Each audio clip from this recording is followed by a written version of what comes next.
नमस्कार दोस्तों, द्रोड़ा the vision YouTube channel पर आप सभी का स्वागत है। मैं एसके सैनी। आइए हम सभी लोग देखते हैं कि सीटेट जो 2025 में एग्जाम होगा, सीटेट 2025 में उसमें 6 क्लास की न्यू एनसीईआरटी हम देख रहे हैं, जिससे आपके क्वेश्चन बनेंगे। जो आने वाला आगामी एग्जाम है वो न्यू एनसीईआरटी बेस पर होगा। आज का हमारा लेसन है फोर्थ लेसन पर हम चर्चा कर रहे हैं, जिसमें है समय रेखा और इतिहास के स्रोत।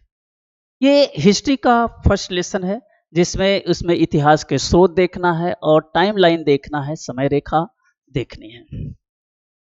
जैसा कि आपको मालूम है कि हर जो है चैप्टर एक कोटेशन के साथ स्टार्ट होता है। यहाँ का इतिहास वर्तमान और अतीत के बीच, आज के समाज और कल के समाज के बीच एक अंतरहीन संवाद है। हम वर्तमान को केवल अतीत के प्रकाश में ही पूरी तरह समझ सकते हैं। एच कैर का स्टेटमेंट है।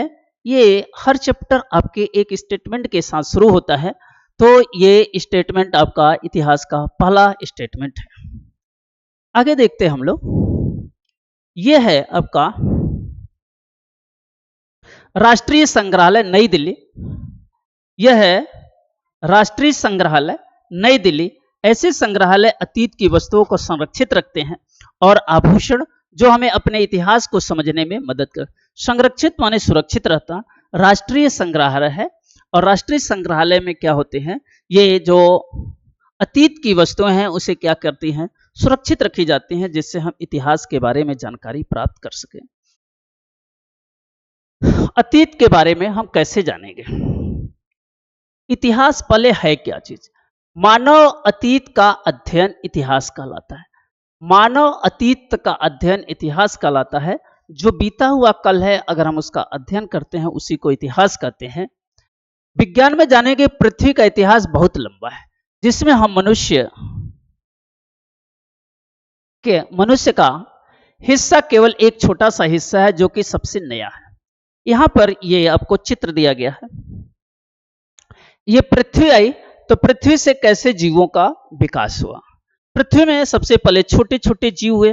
पहला है जीव हुआ, एक कोशिकीय जीव हुआ पहला। ये धरती है, धरती से एक कोशिकीय जीव आया, इससे हुआ। फिर इस पे ऑक्सीजन आया, फिर इस पे बैक्टीरिया आए, जीवाणु आए, यहां पे दिया हुआ है। फिर इसमें बैक्टीरिया आए, छोटे छोटे जीवाणु आए, फिर कोरल और कवक का निर्माण हुआ। फिर इसके बाद मछली आई, जिसमें बैकबोन रीढ़ की हड्डी पाई गई। इसके बाद कीड़े मकोड़े आए, फिर इसके बाद शार्क मछली आई, फिर इसके बाद सरीसृप डायनासोर आया, फिर इसके बाद जो है उभयचर प्राणी आया। उभयचर प्राणी में पक्षी और स्तनधारी आते हैं। उभयचर प्राणी में उभयचर प्राणी आया। उभयचर प्राणी में पक्षी और स्तनधारी होते हैं। उभयचर का मतलब यह होता है ऐसे पक्षी और ऐसे पशु पक्षी जो जमीन और जल दोनों में रहते हैं, दोनों में रहते हैं, उभयचर प्राणी कहलाते हैं।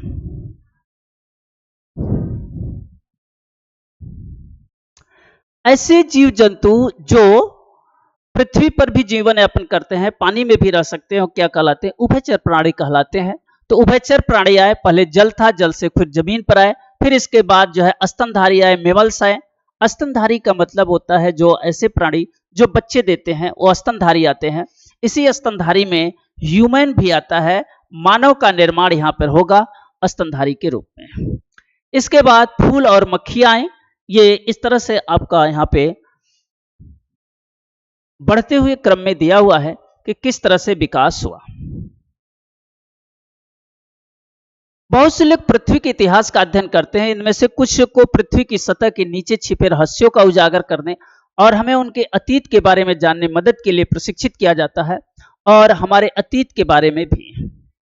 यहाँ पे दिया गया है भूवैज्ञानिक, जीवाश्म वैज्ञानिक, मानव वैज्ञानिक और पुरातत्व वैज्ञानिक यहाँ पे है, जो विभिन्न प्रकार की मिट्टियों और इससे अध्ययन करते हैं। इन 4 चित्रों को उनमें सम्मिलित गतिविधियों में अवलोकन किया गया। भूवैज्ञानिक क्या होते हैं? भूवैज्ञानिक किसे कहते हैं? पृथ्वी की भौतिक विशेषताओं का अध्ययन करते हैं, जैसे मिट्टी, पत्थर, पहाड़ियां, पर्वत, नदियां, समुद्र, महासागर और पृथ्वी। जीवाश्म वैज्ञानिक किसे कहते हैं? लाखों वर्ष पूर्व पौधों, जानवरों और मनुष्यों के अवशेषों को जीवाश्म कहते हैं। मानविकी विज्ञान किसे कहते हैं? प्राचीनतम समय से लेकर वर्तमान तक के मानव समाजों और संस्कृतियों का अध्ययन करते हैं। पुरातत्वविद किसे कहते हैं?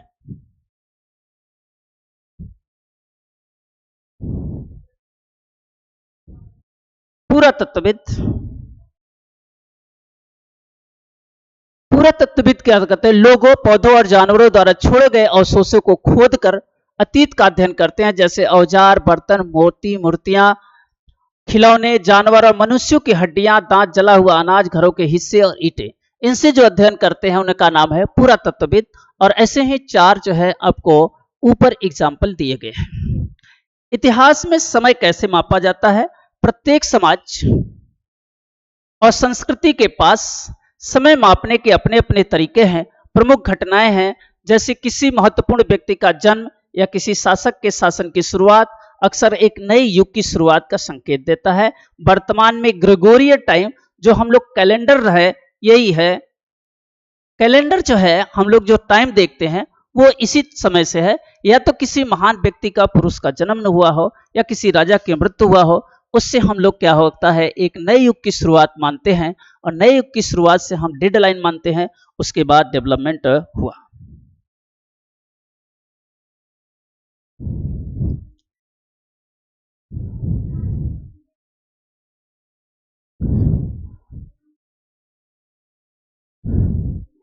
कैलेंडर आमतौर पर दुनिया भर में प्रयोग किया जाता है। साथ ही हिंदू, मुस्लिम, यहूदी, चीनी और कैलेंडर का उपयोग त्योहारों और शुभ अवसरों की तिथियों की गणना के लिए भी किया जाता है। पश्चिम में ईसा मसीह के जन्म के लिए पारंपरिक वर्ष को आमतौर इस कैलेंडर की शुरुआत और बिंदु माना जाता है। जो हम लोग कैलेंडर देखते हैं वो किसके? ईसा मसीह के जन्म से देखते हैं। एक तो ईसा मसीह के जन्म के पूर्व है, एक ईसा मसीह के जन्म, और एक ईसा मसीह के जन्म के बाद की कहानी है। एडी एन्नो डोमेन लैटिन वाक्य के संक्षिप्त नाम से ईसा पूर्व जन्म के बाद के वर्षों को संदर्भित करता। अगर एडी है ये पूछा था, तो एडी का मतलब क्या होता है कि ईसा मसीह के जन्म के बाद। एन्नो डोमेन कहलाता है, के साथ चिन्हित किया जाता है। हालांकि अब इस बिंदु को कॉमन एरा ईसी के नाम से जानते हैं। अब एडी को क्या कहते हैं? ईसी के नाम से जानते हैं। एन्नो डोमेन को कॉमन एरा के नाम से ही जानते हैं। उदाहरण के लिए 1947, जिस वर्ष भारत स्वतंत्र मिला था, 1947 ईस्वी, कभी कभी एडी 1947 या 1947 सीई भी लिखा जा सकता है। इसी तरह यीशु के जन्म के पारंपरिक तिथियों से पहले के वर्ष को पीछे की ओर गिना जाता है और ईसा पूर्व इसे कहते हैं के रूप में चिन्हित किया जाता है। उन्हें अब आम युग से पहले या ईसा पूर्व कहा जाता है। उदाहरण के लिए 560 ईसा पूर्व गौतम बुद्ध का जन्म हुआ था। तो ईसा पूर्व के, ईसा मसीह के जन्म के पहले की जो कहानी है ईसा पूर्व, और बाद की कहानी को एडी या सीई के रूप में, कॉमन एरा के रूप में जानते। जैसा यहाँ पे आपको चित्र दिखाया गया है कि ईसा मसीह के पूर्व की कहानी है और ईसा मसीह के पूर्व की कहानी। ये ईसा मसीह के पूर्व की कहानी दुनिया में राग कला के सबसे पहले ईसा मसीह 40,000 ईसा पूर्व हिम युग आया था, 14,000 ईसा पूर्व।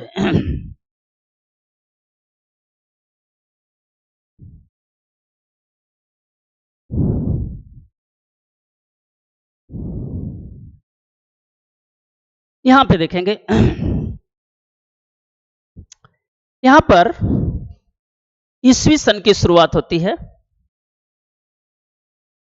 ईसा पूर्व यहां पे गौतम बुद्ध का जन्म हुआ है और यहां पे 2000 ईस्वी है। हम यहां हैं 2025 है, हम लोग यहां पे हैं 2025 ईस्वी में है। ईसा मसीह का देखो जन्म यहां हुआ है और जन्म से पहले एक तो गौतम बुद्ध है और ये सम्राट अशोक जो है बुद्ध के समकालीन था। बुद्ध के तो यहाँ पे जो गौतम बुद्ध जो ईसा मसीह है, ईसा मसीह के जन्म के पूर्व जो है एक तो कहानी है गौतम बुद्ध की, एक अशोक की। इसके बाद ईस्वी सन की शुरुआत होगी और ईस्वी सन की शुरुआत जो है, ईस्वी सन की शुरुआत कहां से हो गई है? गुप्त वंश से हुई है।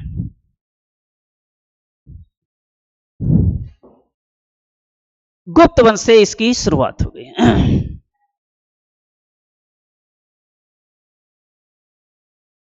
यहां पर देख रहे हैं भारतीय मिट्टी बर्तन बनाने की तकनीक 6000 ईसा पूर्व। यह भी सवाल पूछ सकता है आपसे सीटेट में। सिंधु घाटी सरस्वती सभ्यता 2000 ईसा पूर्व है। ईसा मसीह का जो जन्म हुआ उससे ईसा पूर्व है। ये देख रहे हैं ये मुहरे हैं, चौकोर मुहरे हैं, हड़प्पा सभ्यता की चौकोर मुहरे हैं जिस पर एक सींग वाला गैंडा छपा है। एक सींग वाला गैंडा छपा हुआ है। तो यह भी क्वेश्चन आपसे सीटेट में पूछा जा सकता है। समय की हम इस तरह से मापते हैं। ऐसी घटनाओं को चिन्हित करने के लिए एक सुविधाजनक उपकरण, क्योंकि हम किसी विशेष अवधि को कवर करने वाली तारीख को घटनाओं का एक क्रम दिखाता है। यह मानवता की शुरुआत से लेकर वर्तमान तक चलता है, जिसमें कुछ महत्वपूर्ण स्व स्थल चित्र हैं। ध्यान दीजिए कि बिंदीदार भाग एक छूटी हुई अवधि है, अन्यथा यह गौतम बुद्ध का जन्म यहां हुआ है। ईसा मसीह के जन्म से थोड़ा सा पहले हुआ है। यीशु मसीह यहाँ पे है, ईसा मसीह है, इनसे पहले जो है गौतम बुद्ध का जन्म हुआ है। 2000 ईस्वी यहाँ पे है। भविष्य आगे क्या होगा ये पता नहीं, लेकिन यहाँ तक कि आपको 2000 ईस्वी तक की बात कही गई है। समय रेखा ऐतिहासिक घटनाओं के क्रम को समझने में भी मदद करती है। उदाहरण के लिए अब आप बिना तारीख देखे ही देख सकते हैं कि बुद्ध का जन्म ईसा मसीह से पहले हुआ था। एक वर्ष और एक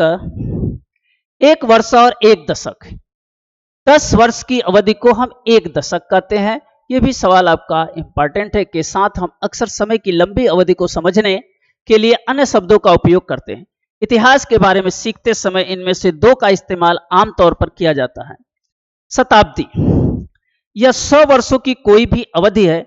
इतिहास में एक ईसा पूर्व से शुरू करके हम 100 साल में विशिष्ट शताब्दियां गिनी जाती है। उदाहरण के लिए हम वर्तमान में 21वीं शताब्दी ईसा पूर्व में है, जो 2001 से 21 तक चलती है।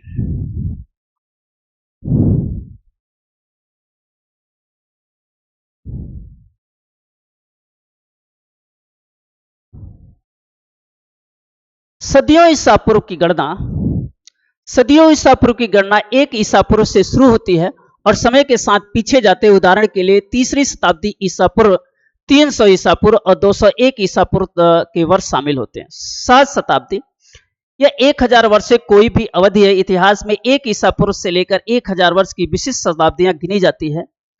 उदाहरण के लिए हम वर्तमान में तीसरी शताब्दी ईसा पूर्व से है, 2001 ईसा पूर्व से 3000 ईसा पूर्व तक चलती है।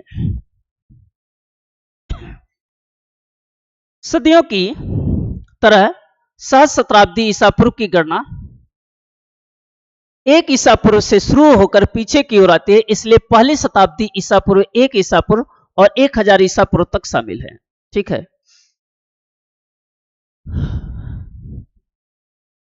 आगे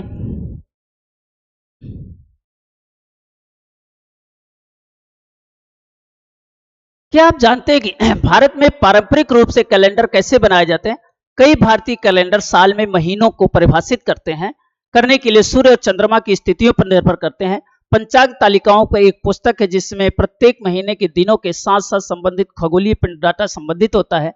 उदाहरण के लिए एक सौर्य चंद्रमा, सूर्योदय, सूर्यास्त के समय आदि जैसे घटनाओं की सटीक भविष्यवाणी करते हैं। पंचांग, जो अभी भी भारत में व्यापक रूप से उपयोग किया जाता है, अक्सर साल के लिए मौसम की भविष्यवाणी, त्योहारों की तारीखों और समय के लिए किया जाता है। जो कैलेंडर होता है वो साल के लिए क्या कहते हैं, मौसम की भविष्यवाणी, त्योहार और समय के लिए किया जाता है। और जो ये बनाया जाता है इतिहास के स्रोत।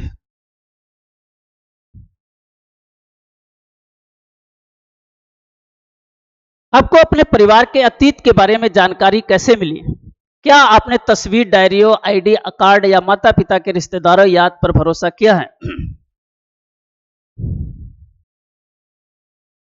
क्या आप अपने घर में उनके आसपास पुराने सिक्के, किताबें, कपड़े, गहने और बर्तन देखे? ऐसी वस्तुओं को हम किसी तरह की जानकारी प्राप्त करने के हर वस्तु हर वस्तु या संरचना एक कहानी बयां करती है और एक पहेली के टुकड़ों की तरह होती है। आपके घर के आसपास जो वस्तुएं दिखाई देते हो आपके परिवार के इतिहास के बारे में कुछ बताती हैं। इसी तरह हम विभिन्न स्रोतों के माध्यम से ऐतिहासिक घटनाओं का एक साथ जोड़ सकते हैं, लेकिन ध्यान रखें कि इतिहास के मामले में पहेली कई टुकड़ों में गायब है।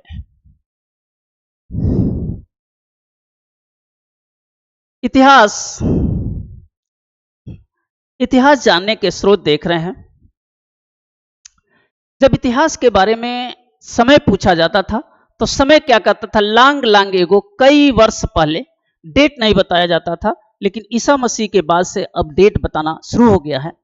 हमें जो इतिहास बताता है, सूत्रों इतिहास के कौन कौन से सोर्स हैं? पहले तो शिलालेख है। शिलालेख में पांडुलिपि, तांबे की प्लेट और सिक्के, तीन को हम शिलालेख कहते हैं।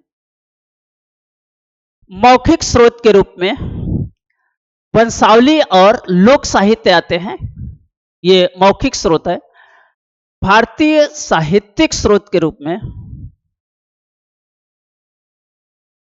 भारतीय साहित्यिक के स्रोत के रूप में वेद और इतिहास आते हैं, कविता और नाटक आते हैं, ऐतिहासिक ग्रंथ आते हैं, कहानियां आते हैं, वैज्ञानिक तकनीक भारतीय साहित्य के स्रोत है। विदेशी खाते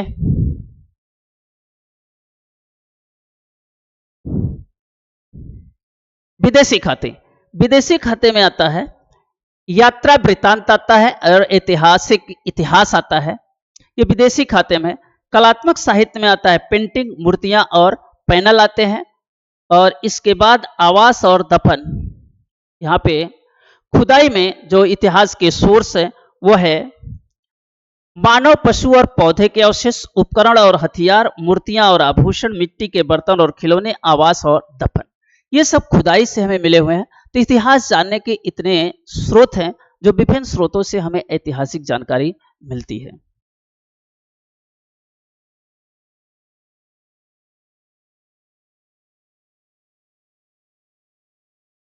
अब उन सभी को याद रखें, हम आगे बढ़ने के साथ उसमें कुछ उपयोग करेंगे। जब इतिहासकार 1500 साल पहले किसी राजा या रानी, किसी प्राचीन स्मारक, युद्ध या व्यापार की कुछ वस्तुओं का अध्ययन करते हैं तो वे जितने संभव हो सके उतने स्रोतों की जानकारी इकट्ठा करने और परामर्श करने में बहुत सावधानी बरतते हैं। कभी कभी स्रोत एक दूसरे की पुष्टि करते हैं, पहेली के टुकड़ों को खाते हैं। अन्य समय के स्रोत विरोधाभासी जानकारी दे सकते हैं, पहेली के टुकड़े मेल नहीं खाते। ऐसी स्थिति में उन्हें यह तय करने की आवश्यकता होती है कि किस स्रोत पर अधिक भरोसा कर रहे हैं। इस तरह के उस अवधि के इतिहास को फिर से बनाने की कोशिश करते हैं जिसका अध्ययन कर रहे हैं। करें जो जानकारियां हमें मिलती है अथॉरिटिक है कि नहीं है, किस पे हम डिपेंड करें। कुछ झूठ बातें भी हो सकती हैं, इसका हम कैसे डिसाइड करें, इसके बारे में यहाँ पे जानकारी है। कौन सा सोर्स आप यूज करते हैं, इतिहास के इन स्रोतों में कौन सा योगदान देते हैं। इतिहास खुद, लेकिन पूरा तत्वविद, पूरा लेख जो प्राचीन शिलालेखों का अध्ययन करते हैं, मानव वैज्ञानिक जो मानव समाजों और उनकी संस्कृतियों का अध्ययन करते हैं, साहित्य और भाषाओं के विशेषज्ञ, कुछ और भी इसके अलावा पिछले 50 वर्षों के वैज्ञानिक अतीत के अध्ययन में पुनर्निर्माण की अवधि में योगदान दे रहे हैं। उदाहरण के लिए प्राचीन जलवायु के अध्ययन, उत्खनन सामग्री के रासायनिक अध्ययन और प्राचीन लोगों के आनुवंशिक अध्ययन की नई अंतर्दृष्टि प्रदान की है, जो अधिक सामान्य स्रोतों का पूरक है। और जब इतिहासकार हाल के इतिहास, जिसका अर्थ है आमतौर पर पिछली 2 या 3 शताब्दियों से है, का अध्ययन करते हैं तो दूसरा सोर्स समाचार पत्र होता है। पिछले कुछ दशकों में इलेक्ट्रॉनिक मीडिया यानी टेलीविजन, इंटरनेट सभी जो है सलाह दी जाती है कि स्रोत है, इतिहास जानने के स्रोत है।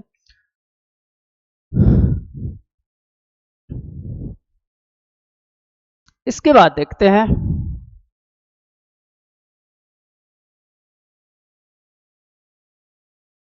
इतिहास जानने के ये सब स्रोत कौन कौन से हैं। सिक्के हैं और इधर से आपके पत्थर पर उकेरी गई चित्र हैं। यह अशोक चित्र है जो सम्राट अशोक ने चारों दिशाओं में शेर लगे हुए हैं, भारत का राष्ट्रीय चिन्ह भी है। मानव इतिहास की शुरुआत। अब मानव इतिहास की कैसे शुरुआत हो गई? मानव इतिहास की शुरुआत, आधुनिक मानव होमोसेपियंस लगभग 3 लाख वर्षों से पृथ्वी पर घूम रहे हैं। यह बहुत लंबा समय प्रतीत होता है, फिर भी यह पृथ्वी के इतिहास को केवल एक छोटा सा अंश है। आइए हम अपनी प्रारंभिक इतिहास का एक त्वरित नजर डालते हैं।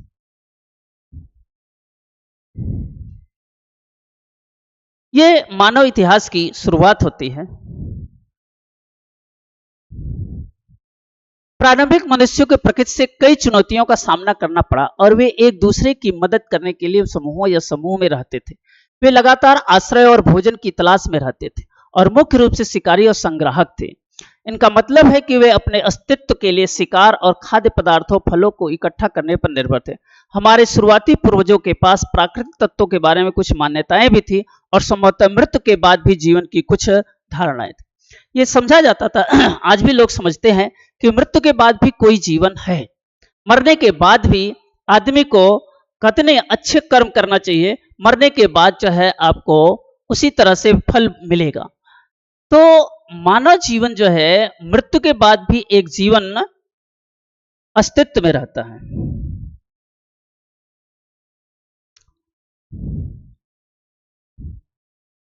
ये समूह अस्थायी शिविर, चट्टानों, आश्रयों, गुफाओं में रहते थे और एक दूसरे से उन भाषाओं का उपयोग करके संवाद करते थे जो लुप्त हो चुके।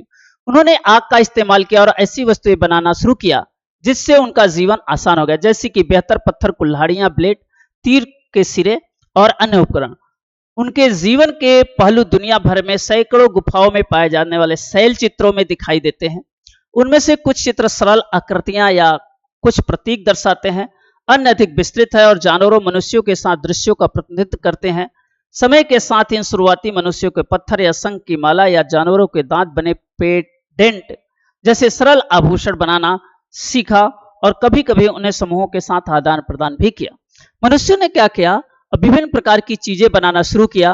पत्थरों से पहले बनाया, फिर विभिन्न प्रकार की धातुओं से बनाया और जिससे उन्होंने क्या किया, उस पर साक्ष्य के रूप पहली फसल। लंबे समय से पृथ्वी की जलवायु में कई बदलाव हुए। कुछ समय में यह बहुत ठंडा था, पृथ्वी का अधिकांश भाग बर्फ में ढका हुआ था। इसे हिम युग कहा जाता है। हिम माने बर्फ होता है, ऐसा युग जो बर्फों से ढका हुआ था। जैसा कि आप विज्ञान के विस्तार में जानेंगे, बाद में जब जलवायु गर्म हुई तो बर्फ आंशिक रूप से पिघल गई और परिणाम स्वरूप यानी मौजूद नदियों में बह गया और अंततः महासागरों में बह गया। अंतिम हिमयुग 100 यानी 1 लाख साल पहले से लेकर 12,000 साल पहले तक चला था। कहा था पहले जो है हिमयुग था। हिमयुग का मतलब है कि जो बर्फ है वो जमे रहते थे। अंतिम हिमयुग जो है 1 लाख से 12,000 साल पहले तक। इसके बाद मनुष्यों के लिए रहने के लिए स्थिति सुधार हुए, दुनिया के कई हिस्सों में बसने लगे और अनाज की खेती करने लगे। उन्होंने मवेशी, बकरी जैसे जानवरों को भी पालतू बनाया। अधिक भोजन उपलब्ध होने के कारण इन समुदायों का कारण और संख्या में वृद्धि हुई, अक्सर नदियों के पास बस गए। ऐसा न केवल पानी की उपलब्धता के कारण हुआ बल्कि इसलिए भी हुआ क्योंकि वहां मिट्टी अधिक उपजाऊ थी। इससे फसल उगाने की प्रक्रिया आसान हो गई। यहाँ पे मानव ने सबसे पहले नदियों के किनारे जहाँ पे पानी था वहां पे रहना शुरू किया और धीरे धीरे फसल उगाया और इसलिए ऐसा पालतू उन्होंने जानवर पाला।